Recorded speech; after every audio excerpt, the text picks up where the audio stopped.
UK services, Lavazzi and Who1.co.uk present the 20 Megabyte Doctor Who podcast.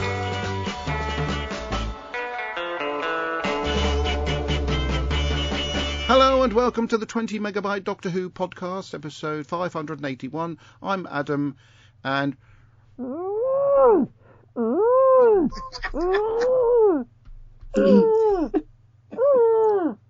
Oh, sorry. And she's back, Mary. I am Mary, human. I have agreed to this memory wipe of my own free will. Probably a good idea, too. And Blurby Cartler Blown. Please stand away from the door. We do not wish to hurt you before incineration. That's a good one. One of the few good ones. We are embarking on a time heist this evening. And, do we have to? I'm delighted that we can really belt through this episode so I can go into the other room and build some Lego. Right, hang on. Let's see what's coming through on the live feed. Oh, a welcome viewer from the Isle of Wight Doctor Who fans page. Yes. Oh, no. I've got a spinning buffering doodah coming through on the internet. I presume that everybody else hasn't got that, but on my side, we've got a very windy day here on the Isle of Wight.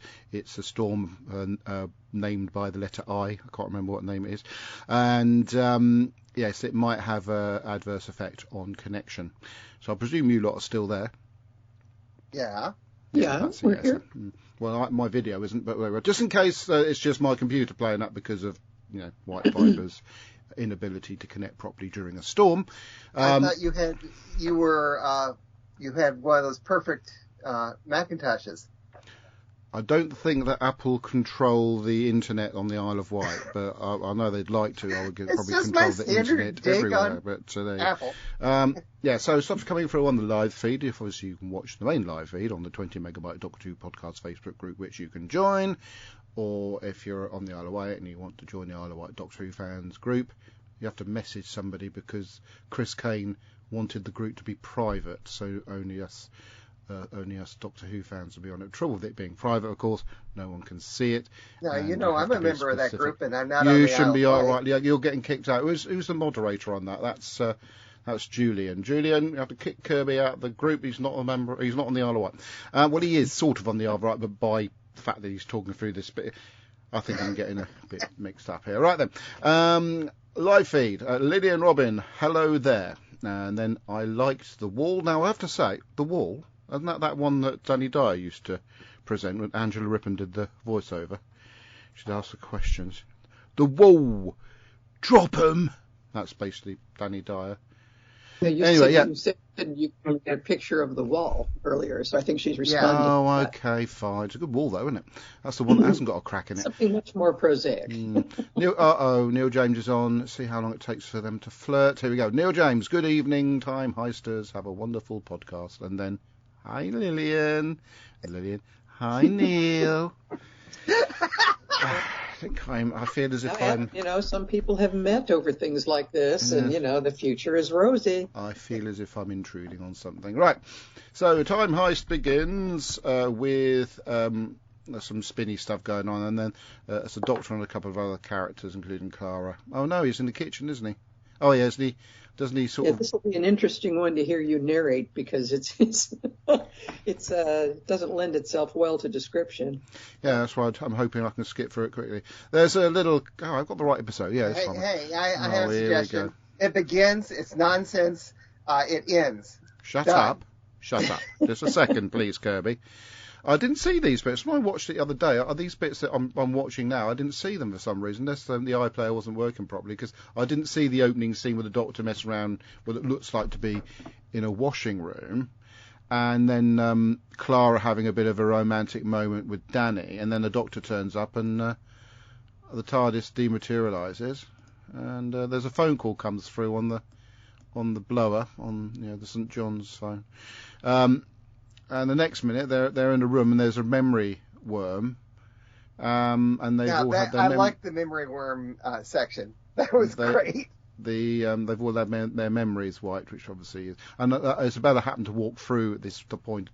Yeah, that's right. At this point, and pointed out that the bloke apparently is in Bridgerton, that the bloke who plays, damn, I can't remember, Cy, hasn't it? Yeah, he's in Bridgerton. Yes, Cy. Yeah.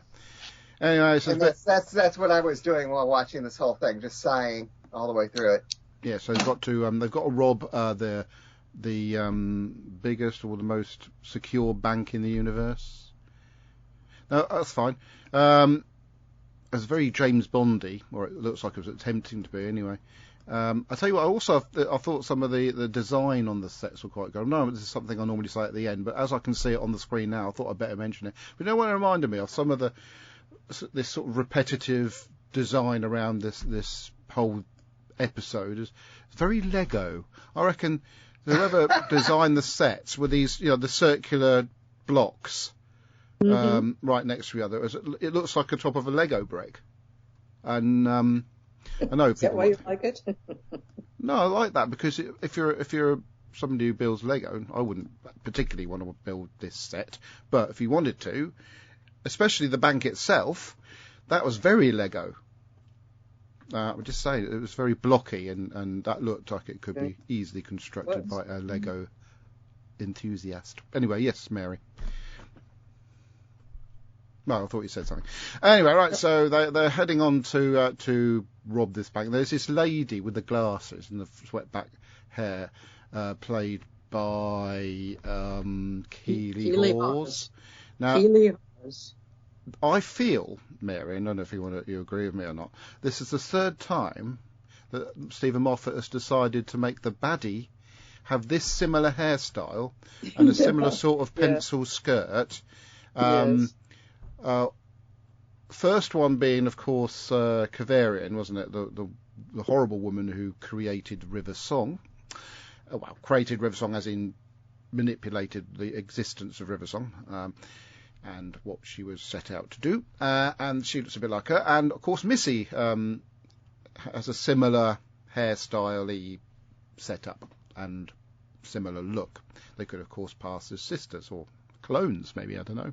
But anyway, I just noticed it in this episode. I thought, yeah, but you have to admit that look is pretty threatening. It does lend itself to sinisterness, doesn't it? Yeah, it does. It does. But then to have three characters within two series that look quite similar like that is a bit okay, fine. The lady in it, the one that if you touch, you can be. She turns into that person. Can't remember her name. She reminded me a little bit of the Queen from the Beast Below as well. I felt not quite as feisty as the Queen, but yeah. Anyway, so they're sort of going off to rob this bank and stuff, and they end up in this sort of almost like a great big yard with the bank in the background, which is beautifully rendered because you see the birds flying, or at least alien birds. And to cut a long story short, it results in one of these sort of other gentlemen within this sort of area. Pardon? Master. Yes. There is, the cuts to the scene of them walking in, the doctor and company walking into the lobby of the bank. There's a cut scene which you can find online, where they go through security to get into. I really must find that one. Whoa, yes, I'll make a note of that. Must find boring scene that it was so bad that it got taken out of this episode. Yeah. Anyway, moving on. Yes. Well done, Kirby. That's a good shout. Sorry, carry on. It shows them doing the whole breath thing again, but that they do in the scene after this as well. Yeah, that breath thing. What was that all about again? I've forgotten. That's supposedly getting DNA to be identified. Okay. I did forget to mention, because if you go to about 4 minutes into the episode, our good friend Clemso makes an appearance or two. Yes, in I sequence. already posted the picture of that. Yeah, good old Clem. Anyway, this weird creature with eyes on stalks. It's quite a cool design creature, actually. Comes in and he's able to sort of see if anybody's been a bit naughty. So we'd have no chance, would we? That woman came in, and especially Mary, and then turns the brain into soup. For some reason, it makes the skull collapse as well. Probably just because they could do that particular special effect to make it look cool. But anyway, so he apparently he's still alive, but his brain is melted. Soup. Yeah. Soup. It's soup. Yeah. Anyway, so on they go, and they go. It's basically like a labyrinth. Don't like this grumpy, heartless version of the Doctor. He's soup. Nah, well, he's right now. I don't think he's particularly happy about being put in this situation, to be fair. Anyway, so he's put himself into the situation. Yeah, I know, but I don't think he's happy that he's put himself in this situation. Future versions of the Doctor have put past versions of the Doctors in situations, and they're never happy about it. Anyway, so I did like the scene. They're in this room, and that camera's looking up from behind, and he's got this sort of gadget that changes the molecules of the floor and it opens it up, a bit like the squareness gun, but not square. And they sort of jump down, and then he replaces the floor just as the guards come in. Yes, they do like a good guard, and they sort of go around and do stuff, and there's I'm going to move forward a little bit. Oh yeah, Clara flirts with Cy. I like Cy. I like Clara. I also like the girl whose name I forget that goes off with the Doctor. That can change herself into whatever she touches. Because we see her face going at the beginning when we see her face going a bit funny because she's just touched the memory worm, so it's just went a bit memory wormy. Yeah. Anyway, so this creature is being kept, has a name, doesn't it? This creature. It's called the Teller. The Teller. I don't see Pin anywhere. Anyway, it's been a bit mistreated, to be fair, by Kitty Hawes, kept in this cage again. I think it sort of reminded me a little bit of a monster that was kept in a similar environment in Torchwood many years ago, but it's quite possible. The whale? No, that wasn't kept in a sealed thing. This is the one, the story in which Yanto died. There was a monster that's right, kept in some sort of similar facilities. And, I'm jumping ahead to the end of the story, but we just had putting two creatures together that were separated in Hyde just the last season. So why is it coming up again? Maybe the old Moth likes doing things like this in his story. Anyway, the Doctor's got this little thing that makes people zap into nothingness. So rather than have their brains melted, and to sort of no, he lies about what it does. I know that, for Christ's sake. He did that to stop them giving too much away, as the Teller sort of honed in on them. Anyway, so a couple of them take this thing, which they actually think they're dying and sacrificing themselves for the better good, but they're not, obviously, as we find out later. Master. No, he's not in this one. The Doctor also says that the thing is painless, the atomic shredder is painless, and yet when what's her name, the shapeshifter, uses it, she screams. Yeah, I wondered about that too. That's for you, all right. I can't really argue with that one. Anyway, they eventually end up with this humongous vault door, and the Doctor's been really clever. All these little gadgetry things he has to get the passwords and everything to get from one section to the next. I can't remember how he gets the door open, but he does. And within the vault, they've got Cy unlocks. Oh yes, right. Cy is a sort of like augmented human, isn't he? He doesn't unlock the last one. It has to open up because conveniently the solar storm comes along. Yeah, he's an augmented human, Kirby. Bet you didn't pick up on that, did you? Oh, I was expecting someone to speak so I could have a sip of water, but never mind. I'm not commenting. Okay. By the way, Mary, Plymouth are beating Surrey 54-50 in the basketball. Just to let you know. Right. Where are we? So they got these locker codes and stuff. So they go into these lockers and pick up various items. And later on, still in the episode.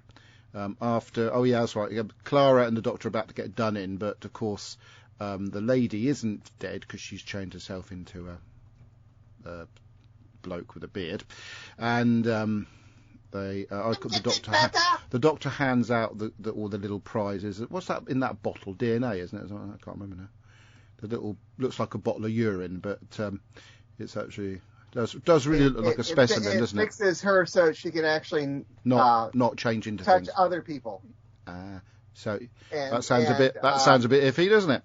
But yeah, it does look like a sample, doesn't it, Mary? And you would know what a sample bottle looks like. So am I correct in that assumption? Yeah. She agrees. Where's my bell? Looks like. So the doctor's peed into a little bottle and he's going to give it to this woman. Say, this will stop you from, if you drink this, this will stop you from changing into whatever you touch. It's a bit like the Midas touch, but it's not gold, it's a human. Anyway, so they find out that the Keeley Hawes they're clones, and there's another little Keeley Hawes downstairs in this museum, and she is not happy with the other Keeley Hawes and says, "You're fired." In other words, you're dead. So it's quite happy to kill her clones, which essentially are her, and so that's a bit of a heartless thing to do. Yes. One of the neat things that's in the making of video is that, this room is filled with all the greatest treasures in the universe. Well, one of those treasures is a little toilet paper tube rocket made by the director's daughter. Thank you. I really needed. Cute. Really, it was cute. Very cute. I'm not sure I really needed to know that, to be fair. And I can't remember what the actual thing they're trying to steal is, to be fair. I sort of lost the plot by this stage. But there's, like you say... It doesn't make any sense. Somehow all of this sneaking around is to put the teller together with the other teller. Yeah, I noticed there was a reunitedness, which was quite cute, and you know what. And, yeah, so the teller turns out not to be a complete baddie, apart from the fact he mashed up several people's brains. But they... go off and they look like Picasso designed them, don't they, these sort of tellers, to be fair. And everybody goes home and all live happy ever after, blah blah blah. Yeah, we've wasted 45 minutes. I've now wasted twice. Okay, right. Actually, I've seen this several times. Okay, well, I'm glad I haven't seen it several times. Right, I'm going to say I'm not going to be completely. I'm going to be sort of objective about this, right? Okay, because it wasn't 100% bad. It was Doctor Who, and Doctor Who can't be 100% bad. As far as a Doctor Who episode goes, it can be bad in relation to other Doctor Who's. Right, that's all I'm going to say on the matter, because there are things about it that were quite nice. I remember that obviously we're currently in the discussions moving into the Moffat era of the Clara show. This wasn't the Clara show. It was very much a Doctor-centric episode. Yeah, and Clara, that's a huge point in its favour. Yeah, and Clara is very much the companion in it. And yes, I felt the Doctor, or Peter Capaldi's Doctor, was a bit sort of grumpy in this episode. But there's been episodes in which the Fourth Doctor was grumpy. Very grumpy, in fact. There's parts of Pyramid of Mars that he's really grumpy in, and other stories. So I haven't got a problem with the Doctor being grumpy.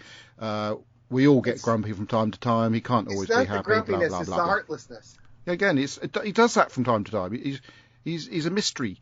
It doesn't make him not the Doctor if he's occasionally heartless. And there might be circumstances... Well, he has two hearts. He shouldn't be heartless. No, I'm not having that. No. Hartnell wasn't heartless because he had heart in his name. Anyway, he was heartless. Hartnell, if you remember going back to Unearthly Child, he was pretty heartless about some of the cave people. Smashing in a caveman's skull, yes. Yeah, so there you go. So it is. He should have just brought the teller along to smash in the skull. It's not out of character for the Doctor to be occasionally heartless, so it's acceptable. So I've not got a problem with that. The design of the whole thing was really cool. I'm not talking about the Lego-esque parts of it. I just thought it was really beautifully done design-wise. I did feel as if they were in a situation they were trying to break into an alien bank. That was okay. The teller himself was okay. Having Clemso in it has got to be a plus. The supporting actors, as in Sai and the name of the girl I forget, they were really, really good. They fitted in nicely. I wasn't bored by them. I just didn't particularly like the whole situation. And when I sort of sat down to watch this, I looked up at the, oh no, it's Time Heist. Oh no, I remember not liking this. Nothing's changed. It's a bit, for me, a bit boring, to be fair. But there are good performances in it from from Peter Capaldi and others, and even Keely Hawes was pretty good in it. But it just lacked quite a lot of things to keep me engaged. I'm not overly keen on sort of these sort of heisty things, unless they're a comedy. I think it would have worked if they turned it into a comedy heist. Yes. You know, like it would have been better. Yeah, I feel there's certain films that, like, you know, is it like, what's that film that's where they get all together and rob something? I can't remember what it's called. That Bourne thing, is it? The one that that bloke from ER was in. Oh, what's he in? Clooney, yeah, he was in a film, wasn't he? It was a remake of an old. Yeah, and then there was a subsequent one after that. Yeah. You know, where it was like Oceans. That's it. The Oceans films. I like those because they're sort of, even though they're sort of based on an earlier version, they're light-heartedly done. I just can't stand that the attempt at an English accent from the bloke who is Iron Man's best friend in the Marvel movies. So. I don't know why I've got no picture coming up here on my thing. I presume my video's still running. So yeah, I'm afraid I don't really like this story. It's not one of those. There's not a lot of them, but this is one of those ones I probably won't ever watch again. I'm not probably likely to do the journey again, and I'm quite glad I won't ever have to watch this episode again, unless I'm showing it to my grandson, and might have to give him a disclaimer of how particularly bad it is. Before we move on to Kirby's thoughts, which we've already essentially had, we've got past Neil and Lillian's flirting. We've got to Chris Kane, Evelyn, Neil. Oh my God, it's now threesome flirt. Evening, Lillian and Neil. Evening to Adam and Mary. And Lillian said, "Should I cosplay like the head of the bank?" "Why not, Lillian?" And Chris says, "Evening, Kirby." What do you want to say good evening to him? Specifically. Yeah, I don't watch the live feed, but evening. And then Lillian Robin, it's a yes from me. Okay, right then. So Kirby, I wonder what you thought of it. Yes. What was that? I didn't hear it. About what's what? A yes? Oh, a yes from me is to do with Lillian cosplaying Keely Hawes' character. Oh, okay. For what? Yeah. Cosplaying for what? Just for the heck of it? Is he actually going to answer the question? You're going to go somewhere to, where they want you to cosplay something? Potentially. I don't know what my video's doing. Anyway, Kirby, are you going to comment, or have you already said what you need to say on your thoughts? Well, this is interesting because 9 years ago when we discussed this one, I liked it when I first saw it. I liked the rewatches, and then as we were talking about it, I listened to that yesterday, as we were talking about it 9 years ago, and everyone who was on was mentioning certain things, my attitude flipped, and then watching it last night, I realized that it is just absolutely abysmal. There are worse ones coming this series. I'm not going to take that anymore, Kirby. You don't think this series is going to improve? Right. We've got In the Forest of the Night coming. I'm not 100% sure that is true, but we'll find out, Kirby, won't we? Come on, you have no faith that this is going to get better and better. This is a time like this we show my positive potato to the viewers, in the hope that Kirby can just mend his spoiling ways. Anyway, this one's written by Steve Thompson, who unfortunately is one of the worst Doctor Who writers. Curse of the Bad Plot and Journey to the Center of the TARDIS were his other two masterpieces. I don't mind Journey to the Center of the TARDIS, actually, Kirby. Well, we discussed it a few weeks ago, and you know what I thought of it. Yeah, and you know what I thought of it. The weird thing is that he wrote 3 excellent Sherlock stories. The Blind Banker, Reichenbach Fall, and the Sign of Three. Joy. So, well, that's all right then. He just can't write for Doctor Who. This is... A Doctor Who episode? It's not very good. Oh, well, I wish you'd give me a long more time. Normally you rabbit on and on and on. Tell me about certain aspects that were behind the scenes and whatnot, and I'm able to... I did tell you certain things about behind the scenes. That's fine. I just didn't get myself ready for the next section of the show, which is... Isn't it me? Hang on.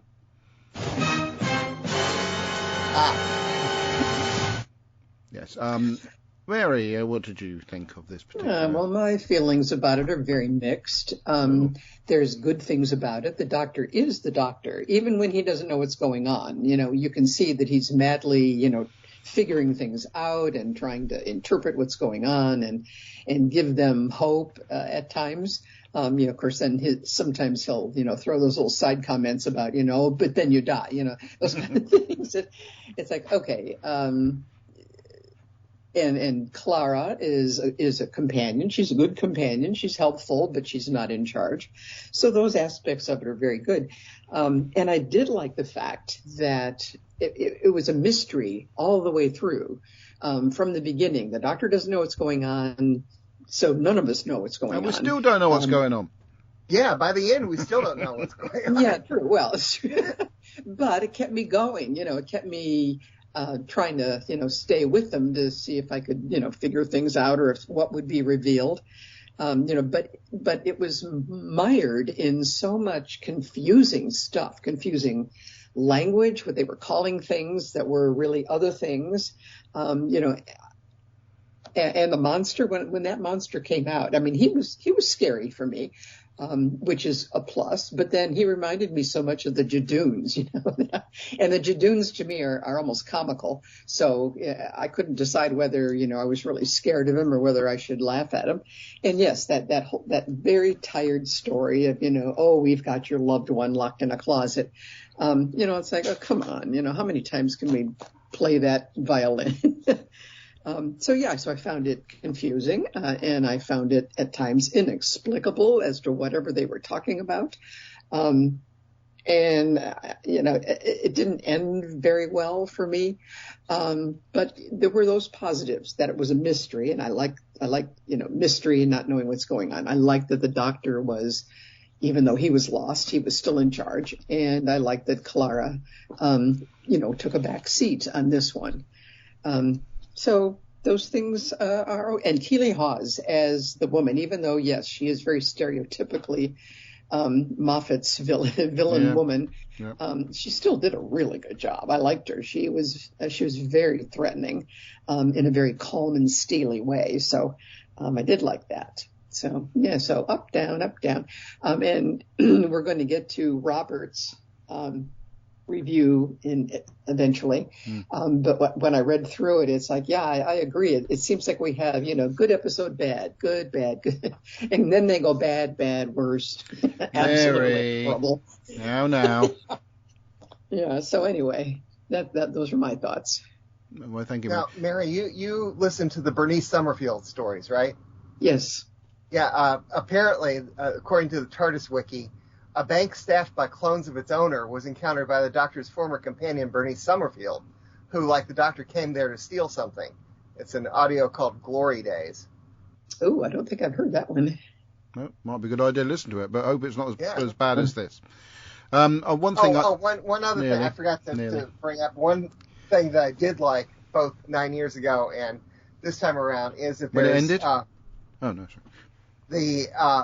At one point, Cy projects all this rogues gallery of bank robbers or potential bank robbers, and it's got all sorts of interesting characters from all sorts of parts of history.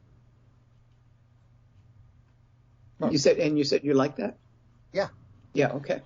And I thought also that the teller looked a little bit like Hellboy. Never seen Hellboy, but I've seen pictures of it. It just reminded me a little bit of Hellboy. Just saying. Yeah. Hellboy. Yeah, that's very reminiscent. contains an image of Absalom Dack, a character who originated in comic stories. There's Captain John Hart from Torchwood is in there. Androvax and the Trickster from Sarah Jane Adventures. A Sensorite is in there, and Slitheen, and a Weevil, and an Ice Warrior. Okay. I think we've rinsed this episode for its, for what it's worth. Our next section of the show. By it. Yeah, next section of the show is Mr. Bartlett Sloan and his request for feedback. Yes. And we can once. Excuse me. Can I I'm just going to hang on. I haven't finished introducing it yet. And for once, we can safely say that some of the feedback will have been written better than this episode. Kirby, it's over to you. Andy Nunny, whoever he is, he's a top contributor. Stormageddon says King Shark looks like the teller from Doctor Who episode Daddy and I watched today. And I'm not sure what King Shark is, but yes, there's pictures. I could have given you a lift. What the hell is that on your chest there? Hello. Watching the rugby. No, what? No, I'm not watching the rugby. Okay. So carry on, Kirby. So we have a slight distraction with wet teenagers.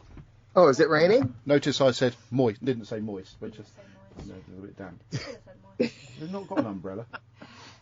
It just started raining. It, We were like half. I'll wait until the distraction. no, this is quite interesting. More interesting than the episode that we're reviewing, Kirby. So you carry on. It just started raining when we were walking up the hill. Well, So, there's still We're wet. distraction. Oh, you're upsetting Kirby now. That's it. You're done. apologies, Kirby. Yes, you're wet. It's raining. Yeah. Funny how that. Mr. M says, I'm not too keen on this one. It feels a bit soulless and like it's lacking some essential spark of hooiness to it. I suppose I can appreciate it for what it is, but it doesn't quite gel together for me. Jenna Coleman is hot, but that isn't really enough. I think I'd maybe be able to give this one a 5 out of 10, but that's if I detach myself from the fact that it's supposed to be Doctor Who. Is that it? Oh, sorry, did I miss Neil James's one when the kids came in? I'm looking for it. That's at the top. I saw it earlier, and now I'm not seeing it. Would you like me to read it? Refresh the page, okay? Okay, yeah. Refresh. I hate Facebook. See you now. I'll do some lift music. Neil James. Okay, there it is. And also, we started. Sorry, carry on. There's also where I posted the picture of Clem. So, Neil James says, Time Heist. This one is good. Neil, did you watch the same thing we watched? The teller is good. The other bank robbers are good. And the Doc and Clara are good. But it's not that good. Okay, you're forgiven. Keely Hawes is wasted a little. She's a terrific actress, and she should have been cast in a belter instead of this filler. Yeah. The wrap-up is typical Moffat smarty pants. Good but skippable. 3 stars out of 5. Yeah, can't deny that one. Right then, so while I move on. Now we do have feedback from Robert. If you let me finish what I'm saying, while I'm trying to search rather archaeologically for any more feedback that may or may not have arrived, you can do Robert's. Okay. Oh, wow, this goes on forever. I'm going to have to give tonight a miss. Yet again, I'm far too tired. I've watched the correct episode for a change. Anyway, here's some feedback on Kill the Moon. No, wait, Time Heist. I didn't mind the Robin Hood episode, but Listen wasn't all that good. Mind you, I was so tired watching it that I kept nodding off. Time Heist was another thing altogether, as I actually managed to stay awake to finish it. Okay. For me, this series seems to be up and down, like one episode I enjoy, then one I don't really enjoy, and so on. Time Heist wasn't anything serious, despite all the stuff at the start that makes it look like they've got the odds really stacked against them. The bank really is a bit on the harsh side before anybody's done something wrong. That effect with the brain turning to soup was done well. I thought the creature looked like something out of Star Wars. That was done well, and even better, it was all done practically. Now, it's been ages since I've seen this, so forgive what I'm going to say, as I couldn't remember when I was watching. I thought that the role of the head of the bank was just like the sort of character that Keeley Hawes plays so well. Well, it is her. The glasses and the hairstyle threw me off. I'm more used to how she looks now, I guess. She was good in the role, and she is with any part she plays. Again, not remembering much about the episode, when I saw those things from the briefcase, I knew that they weren't shredders but teleport devices. I think I'd guessed that when I first saw the episode, too. I did like the circularity of things and the way things ended up. The creature got his mate, the woman got her cure, and Cy got his memories. Okay, going on the rotation of good and bad episodes, I know the Caretaker episode is bad. That means the one after that is good, right? Stop it. No. Stop it, Robert. And stop it, Kirby. Sorry, folks. I'm not having much luck lately. It's been either too hot or I'm just not up to it. Well, it'd be Hopefully nice I'll for get it to some be good too luck hot. and be back on soon. Lovely. You done? Thank you, Robert. Yes. Okay. Yeah, and unfortunately, after the Caretakers, kill the moon. I'll tell you what, right. Kill the rabbit. Kill the rabbit. Oh. Next I'm going to play Andy Nunny's audio, but I did watch a TikTok today of a comedian whose name escapes me. He was talking about dry January and what a punishment it is for having to get your credit card bills that come through in January, and the fact that you've spent all that money on relatives and friends who are probably not particularly appreciative of what you may or may not have bought them, and in a time where you'd like to drink to sort of numb the pain of all that, they decide to have it as dry January. I think we're coming to the conclusion that potentially they should just do dry February, because obviously if January's 31 days and February this year is 29. But yes, Andy Nunny, here it is. Good evening, 20 Megabytes. Andy Nunny here. It is Sunday evening. I'm about to do my usual ablutions. And yesterday I watched Time Heist with Doing My Earning and with Stormageddon in some time attendance watching me. Didn't watch all of it, but I think, as you probably noticed on the Kirby post, I posted some pictures of the Taylor and of the King Shark, and Zach is commenting how the two look very similar, and there is a definite similarity there as well. I do wonder if the one perhaps spawned the other, so to speak. Anyway, Time Heist. I quite enjoyed it. It rattled along quite merrily, the story, didn't it? And there it finishes. What? We've got 40 seconds on that. Andy, what happened? I'll try again. Good evening, 20 Megabytes. Andy here. I'm about to do my usual abuse. No, 40 seconds. So there we go. Andy's feedback just stopped at 40 seconds. I haven't got any other ones, so if he's listening, maybe he fell asleep, or maybe nodded off onto the stop button of the recording or something like that. I don't know. But there we are. That was Andy. I got the impression from that little bit of audio that he didn't dislike it too much. Yes. Anyway, I've got someone else, haven't we? If I can find the appropriate sound, here it is.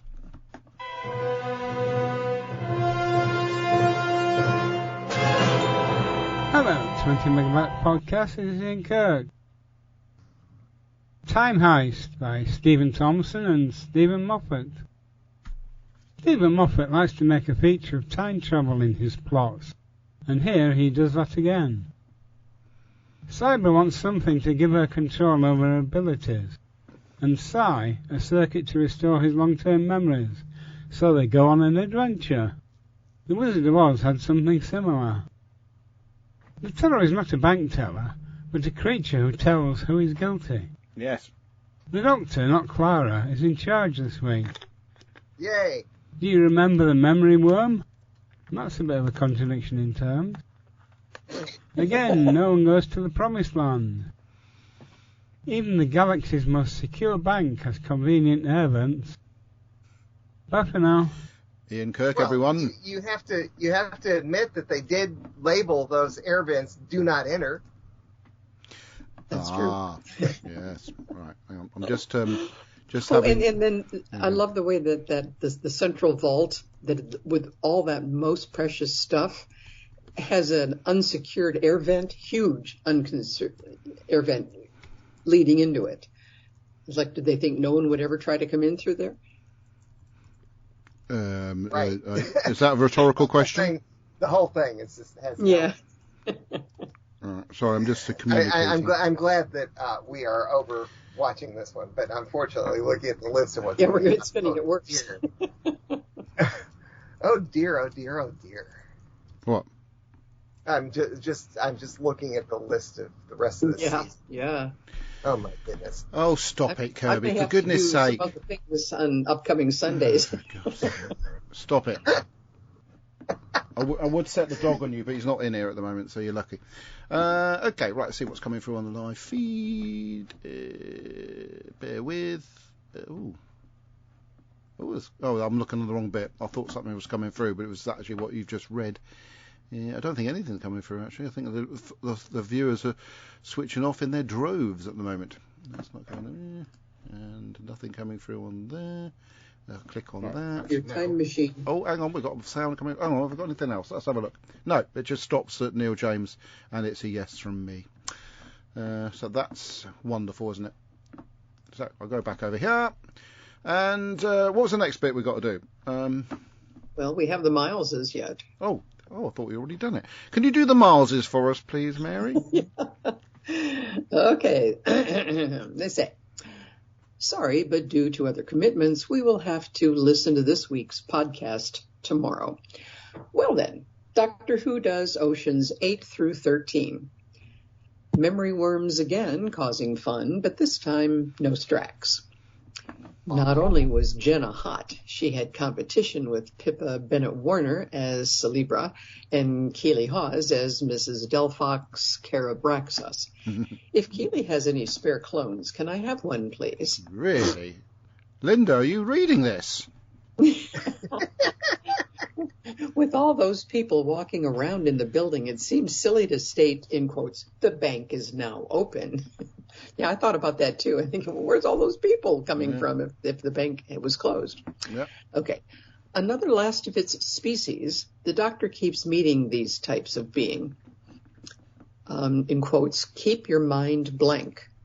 Try it. It's impossible.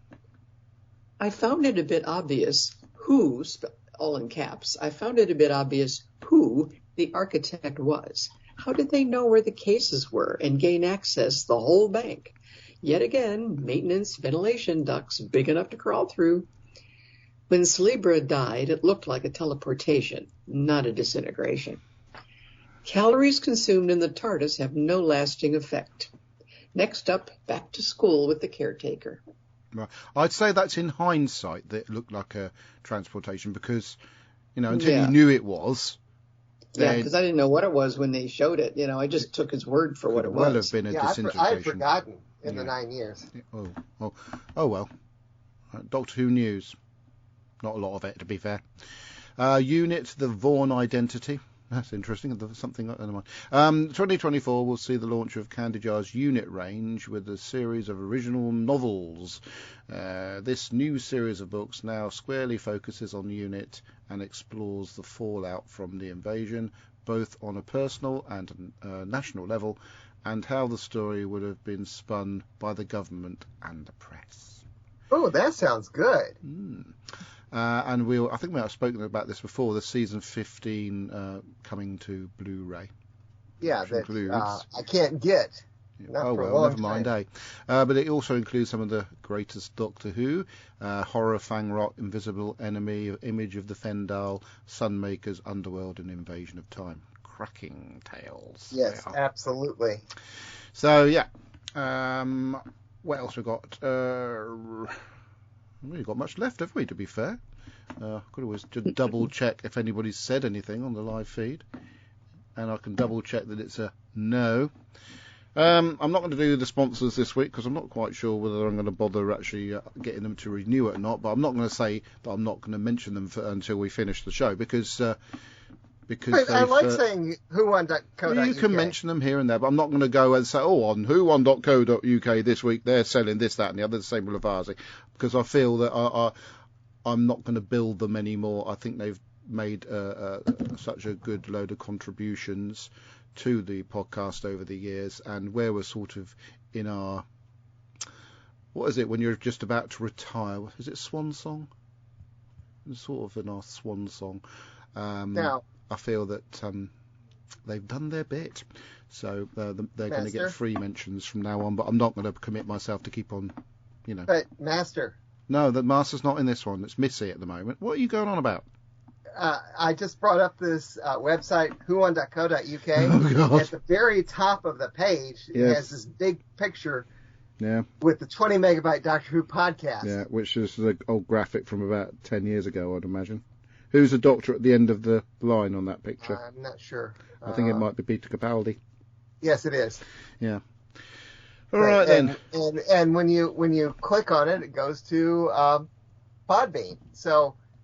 Yeah, I don't care. They haven't forgotten about you. But all I'm trying to say is they've made their contributions to the show over the last 15 years, especially Who Won. You know, they spend quite a lot of money on the show, and I feel that a free year is appropriate. So I shall pay for the podcast subscriptions for this year and say thank you, Lavazzi and Who Won. You may continue to be our sponsors for free. Right then. Did I say .com? Lavazzi.co.uk. No. I just whenever you say Who Won, I have to finish it. You don't, honestly. Yes, I do. I've been doing it for a long time. You really don't, Kirby. Right. Neil Joe. So Lydia Robbins says, I'll say something then. Yeah, go on then. She does say it. What we watched this week? Trying to think what I watched this week. I've been watching Traitors. That's still got another few episodes to go. We've been watching. What's the other thing we've been watching? God, I can't even remember. Oh, obviously Lego Masters Australia. Currently watching Series 4, cracking series. If you ever get to watch it in the UK, you can see it on the 4 online service, along with quite a lot of other versions of Lego Masters. What else have we been watching other than Traitors? Oh yeah, Masked Singer. That's quite a good series. Not much really other than that. And and some stuff on Discovery Plus, football as well. There's a new series on Discovery Plus that's quite good, where they basically piece together how they solve a murder using CCTV, which isn't murder on CCTV. It's just more of a sort of documentary on how they solve the crimes using cameras and whatnot CCTV, that happen to be around. Not just CCTV, that's people's phones and all sorts of other bits and bobs. And, of course, the tracking that people have on their phones, other evidence as well as... That means, obviously, the solving of the crime and is 100% correct rather than they go to trial and say, no, not guilty. Well, you can see you're not you're guilty. It's there on... we've got the full evidence of it, that sort of thing. And there's a new series on BBC Two, I think it's BBC Two, bear with, which I watched with great interest, and that one is called, I'm just getting up on the screen, The Victorian Murder Files. It's actually on Quest Red, I do apologise. Victorian Murder Files, that's a really cool programme. Basically, it's Victorian murders, which they contemporarise in regards to the evidence that was available at the time, and whether they can actually solve who did the crime with modern day crime-solving methods. They did that recently, actually, not that program with the Jack the Ripper. Sorry, they sort of tried to solve it. It's a really, really cool program. That's about it. What I've been watching. About you, Kirby? Anything? Sort of. I had to do a lot of overtime work this past week, so I just ended up in the evenings watching a lot of YouTube. But I went with Fred yesterday. Drove up to Chattanooga to where there's this fantastic used books store called McKay's. Used books, used DVDs, et cetera, and picked up unfortunately, I made a mistake. And no, you made a mistake? Come on. I was looking at these 3 boxes of this series that I picked up and went, oh dear, I picked up Volume 1, Volume 3, and a second copy of Volume 1 instead of Volume 2 of this series that you may have heard of called Rumpole of the Bailey. I love Rumpole. I like the She Who Must Be Obeyed sort of nickname, because I use that for a certain person that lives in this house. What do you mean you know? Yeah, and I was checking on. I was thinking about Rumpole the Bailey the other day, and going. I checked to see if I could find it online any place, and I couldn't. So when I was up there, I picked up these discs, but however, I made a mistake. So I'm going to have to go back and exchange or sell my second copy. I found you said you've made a mistake about 4 times. I must try and catch that particular bit of audio and turn it into a jingle. And the other thing I got, which I was actually watching last night after I finished forcing myself to watch Time Heist, was I picked up the Looney Tunes Complete Platinum Collection, which is 6 discs of the best of the best of the best of the Looney Tunes.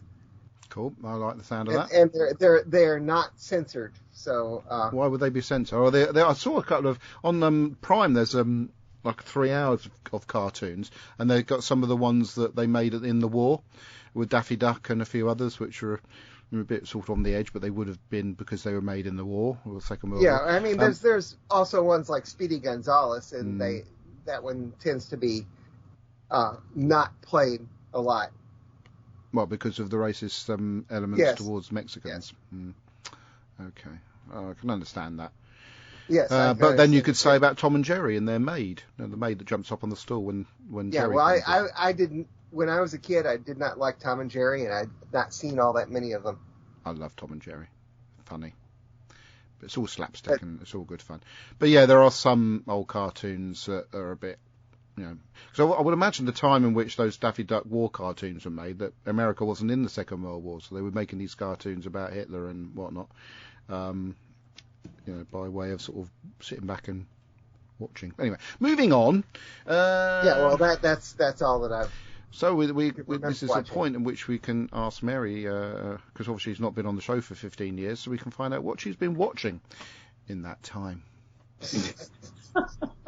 Well, if you want to know all about Bluey and Peppa Pig thanks. The Wiggles. No thanks. These are all, shows available on different streaming services that run during the days while I have my little grandson when I'm watching him. Are the Wiggles still a thing? Australian, I don't know. They're on YouTube. Yeah. Because when my girls were little, I actually took them to a Wiggles show. Well, when my girl, years ago, when my older girl was little, I took her to see the Tweenies live twice. Yeah, so the Wiggles is kind of a recent discovery because we started doing, when I take them to there's a toddler's play group at the library, and they've been playing the Hokey Pokey, which my little grandson just loves. So when I looked up Hokey Pokey on YouTube, up came the Wiggles. So not only does he love doing the Hokey Pokey with the Wiggles, but they've got all these compilations of their, in studio and stage shows. So we've got this endless supply now of Wiggles that he loves to watch. And he dances to their songs and everything. So that's been my life. Watch out. Grayson's already watching stuff like that. He likes In the Night Garden.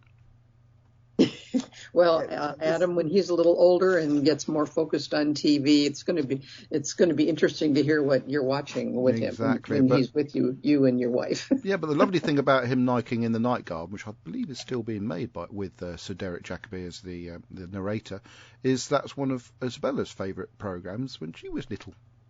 Oh.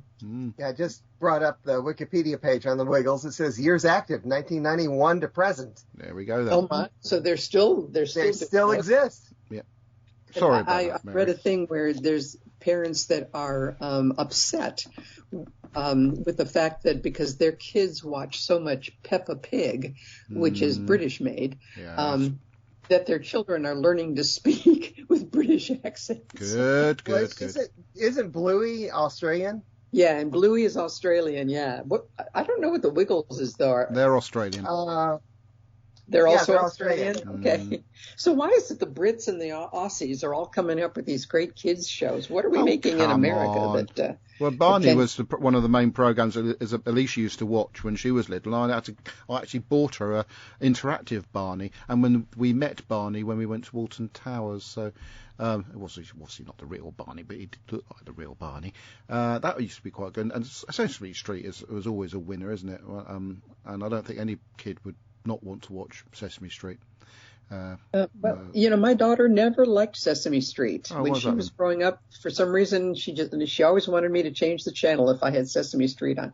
But Barney, oh my gosh, I had to record all of the Barney Yes. episodes Yeah. because she could watch those endlessly. Yeah. Yeah, my three weren't into Sesame Street either, which was odd because I just assumed that all little kids were. would Yeah, get into yeah, I Sesame did Street. too. Talking of Yeah. children's programs, it just reminded me that I did love the Russell T Davies documentary that was on a few weeks ago. Really, really good. I don't know if you got a chance to see it or not. But it was referenced quite a lot in that documentary about Doctor Who being a children's program. I accept it did start out as a children's program because it was made by the BBC Children's Department. I'm not accepting that it's a children's program now, but the fact that Russell T Davies more or less said it was irritates me somewhat. Yeah. Well, Doctor Who would have, in the past, and maybe still does, appeal, more to the children in the, I'd say, 8 to 12 category. I don't know. I feel it's a family show with sort of Yeah, it's a family bit show. for everybody rather than specifically a children's show. But there you go. I know, obviously, it's going to appeal to children. But there you go. When I'm not babysitting the little guy, which I do, 3-4 days a week, in the evenings I will watch True Detective, which I think is on Prime, or it's on Max. I don't, I get confused. I'll turn on, one of the platforms and say, okay, what have I been watching? And I'm still watching. I'm watching the last available series of Portrait Artist of the Year.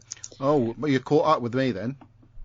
Yeah, that the 2021 series is the last one we're available. on 2023. Landscape Artist of the Year has just started as well, which I haven't watched any episodes of. And Dame, is it Breakwell? Yeah, she's Bakewell? still doing it. Yeah, she's come back. Yeah, I think she had a period of illness. But yeah, because Frank Skinner was the sidekick for quite a while.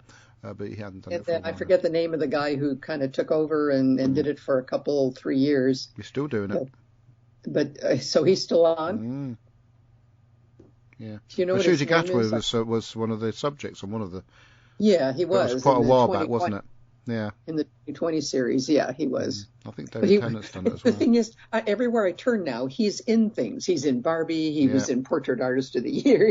He's in all these things that came before. I think it's because And- the camera likes him. He's got that sort of He's got a thing. he's got a spark. It's like, going back through the years, there's been a few people that have done rather well because the camera just likes them. Not Clark Gate, what's his name? Cary Grant. Oh yeah. There's Yeah. actually, talk about Cary Grant, there's a great drama on ITV with Jason Isaacs playing Cary Grant. Yeah, I've been meaning to watch that. it's It's on really BritBox good. here. It's on It's- BritBox. Yeah. It's really, Yeah. really good. So well made, well performed. And Jason Isaacs is absolutely brilliant as Cary Grant. Absolutely superb. I highly recommend that. I think it's actually on 2 different services here in the States. I did look back using Find My Past on, when he was born in Bristol and see how accurate they were about his early life. They did sort of bend the truth somewhat for dramatic purposes, but most of it was correct. Well, it did pop up on Prime, but when I looked into it, it was it's only if you subscribe also to BritBox do you get to see. Nice. Okay. Yeah. You got to be careful with Prime because they offer things that either you have to rent or pay for, or you have to have a subscription to another platform in order to watch something. So yeah, you got to look into them. Yeah, my Fred is really into Wallace and Gromit, and up until last month, all of Wallace and Gromit was free on Prime, and this month it shifted over where he had to pay for it. Was that because of the new Chicken Run Yeah. film? Excuse me? Is that because of the new Chicken Run film, maybe? I don't know. Oh, okay. So I just pulled out the DVDs and gave Well, her we're going those. to the cinema on Monday for a secret screening. So obviously a secret screening is what it is. We don't know what we're going to watch. Brand new film that's going to be out in the next couple of weeks, maybe. Last film we saw on secret screening was, I forgot the name of it. It was quite good though. Yeah, I went to one of those secret screenings once, and it turned out to be this movie called Pirates of the Caribbean. Oh dear, I wouldn't be The happy if I very went first to one. not- And it was yeah. great to be in one of those screenings. Yeah, they are quite exciting. I haven't so far been presented with a film that I'm going to go home. I don't want to watch this. I know which one. It was Next Goal Wins was the last one we saw, which is another rather charming film based on a true story, but created in a comedy way. They've made it light-hearted and it's really, really good. So yeah, it's tomorrow, secret screening. Excited to see what we're going to get to watch. Anyway, next time we've got the Caretaker. Wait, Master, you've got some Fantasy Con announcements. Oh, Kirby. Well, it had to happen at some point. I should have made a new jingle that Kirby's made himself useful on the show. I wish Ben was here. Well, I was impressed by the one 4 days ago. No, I wanted to actually, because anybody's watching on the Isle of Wight Doctor Who fans page, it'd be nice to do a little bit of an exclusive, wouldn't it? So yes, well let's backtrack a little bit about who we've announced so far. Fraser Hines, obviously, Yay. announced him ages ago. Very happily to pair him up with Wendy Padbury. If anybody doesn't know classic Doctor Who, Fraser Hines played Jamie McCrimmon, who was probably the Doctor's longest serving companion before Sarah Jane and Tegan. And in his last series with Patrick Troughton as the second Doctor, he was joined by Zoe, who's very well known for wearing a catsuit while perched on the TARDIS console whilst it's spinning around in the void. But yes, so Jamie and Zoe have been reunited for FantasyCon. Very excited about that because I haven't met Wendy Padbury yet, so that's going to be a nice one for me. And we also have... I just Googled longest serving Doctor Who companion. It is Jamie. Only because he did more episodes, because they made more episodes in those days. 113 episodes. Yeah. And also we have Jenny Linden, who was, I think it was she Barbara, wasn't she, in the Doctor Who and the Daleks film, if I remember rightly. But So. We're not bringing her in because of her Doctor Who connections, just because she lives on the Isle of Wight, and she also likes to name drop people like Roger Moore and Tony Curtis because she worked with them on The Persuaders, and she's obviously in films, and she was nominated for a BAFTA for a performance in Women in Love, which is an iconic film of 1969. So she's fab. We had her at FantasyCon in 2019. She's a really nice lady, and I had dinner with her as well that year, which was quite a memorable moment for me. So she's coming back. There's a very good chance. I'm hoping that... No, I'm not going to say so, because I don't want to put the kiboshes. But we are. I can announce today that Jeff Rawle is going to be coming along as a guest. That has not been officially announced, but he is coming, and he is better known for being Amos Diggory in Harry Potter and the Goblet of Fire. Oh, he okay. was in Because I hadn't- 67 episodes, I believe, of Drop the Dead Donkey. You can find clips of that on YouTube. And he played Plantagenet in a Doctor Who story, which the name of which escapes me. So the Tractators one, where when Turlo dribbles, because he goes a bit mad and dribbles, he played Plantagenet, who gets Plantagenet gets down to the ground, that sort of thing. He gets sucked into the ground, a bit like a story later on. Are you listening to me? I just feel like I'm talking to myself here. I just had to Google "Drop the Dead Donkey" because that's just It's very a comedy strange sketch show, name. I think. Oh no, it's a comedy show, a cult one from the 80s or 90s. Anyway, but so he's done quite a lot of stuff, but obviously worldwide, better known as Amos Diggory from Harry Potter and the Goblet of Fire, and he's coming. Isn't that exciting, everybody? Yes. Oh, okay, fine, that's great. Cheers. We've got Quivers coming along, who's the Isle of Wight's biggest entertainer. Sorry, Derek Sandy, but he is. They are, I beg your pardon.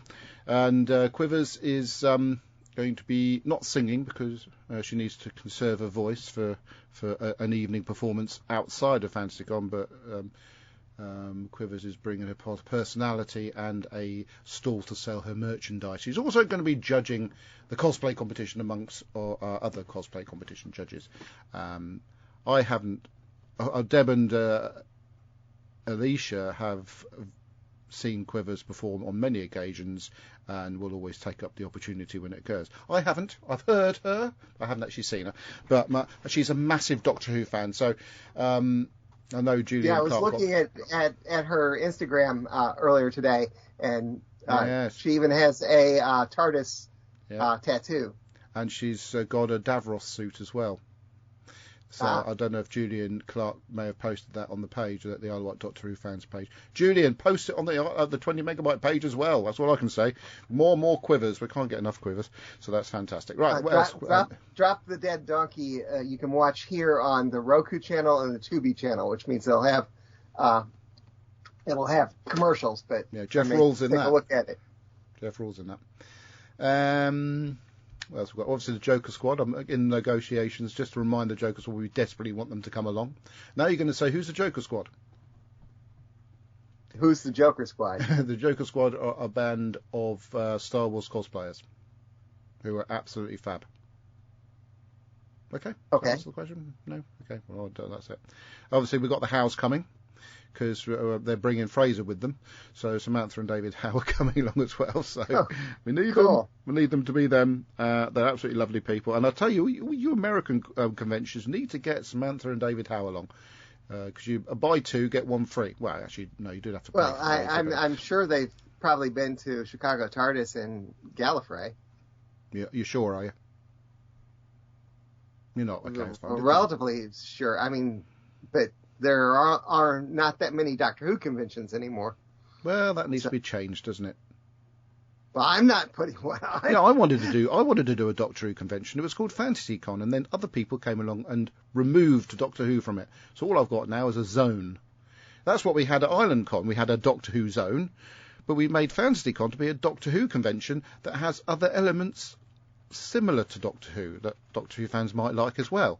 But now, apparently, nobody's interested in Doctor Who, so I have almost like a little slot to stick Doctor Who in. So, yeah, it is what it is. So we need Doctor Who to be the most popular programme on Earth. And thanks to Disney+. It should be the greatest show in the galaxy. And hopefully it'll be so popular, just the mere mention of Doctor Who, and people will go, woo, I'm going to that event. But yeah, so more guests to be announced in due course. We don't know who they are yet, but there are people in the pipeline. But the fact we've got Wendy Padbury coming along and Fraser Hines is pretty good. Yes, that's wonderful. Fan, isn't it, really? So anyway, I've babbled on enough about FantasyCon. If you want to buy tickets, fantasycon.net. If you want to get tickets, fantasycon.net. Live feed, what about live feed? No, nothing else on the live feed, Kirby. Thanks for... You're trying to keep the show running, aren't you? That's what you're trying to do. Just trying to keep us talking. I just clicked on it, and there is another. Yeah, it says the 20 megabyte children's show podcast. That's Lillian. That's all it was on there. Next week, bookend. Yeah. Oh, he said okay, by the way. Right then. So yeah, caretaker next week. So we're back in school. We are doing it next week. Oh, very good question. I'll check my calendar. I always normally say next time, but it may have slipped out as next week. Yes, it is next week. Yeah, 28th of January. It says Watford versus Southampton FA Cup. I've got a wedding on the 3rd, and I've got a show to do on the 18th. Hang on, there's something missing from my calendar. I might have to double check that one. So we'll just say next time, because I know I've got the Isle of Dance show to do soon. And that might be midweek. Oh, it is midweek, yeah. So that's on the 5th and 6th of February, and that's a Monday and Tuesday. So, yes, we're clear on Sundays for a bit until the 18th when I've got a show to film. I'm sure the viewers on the Isle of Wight Doctor Who fan page are absolutely thrilled to watch that particular. The viewership has now dropped down to 2, and two of those people have actually nodded off. So, right, one of them might actually be me. Excuse me. So next time, a caretaker, and please continue to provide feedback and your views on the episodes we're about to talk about. And you can do that via 20mb.feedback@gmail.com, or join the 20 Megabyte Doctor Who podcast group, where you can comment on one of Kobe's requests for feedback. The more the merrier. So until then, thank you for listening, watching, taking part in the show. Goodbye. Goodbye, Fancy Pants. Bye.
The 20 Megabyte Doctor Who podcast is an APV Services production, sponsored by whowon.co.uk and lavazi.co.uk.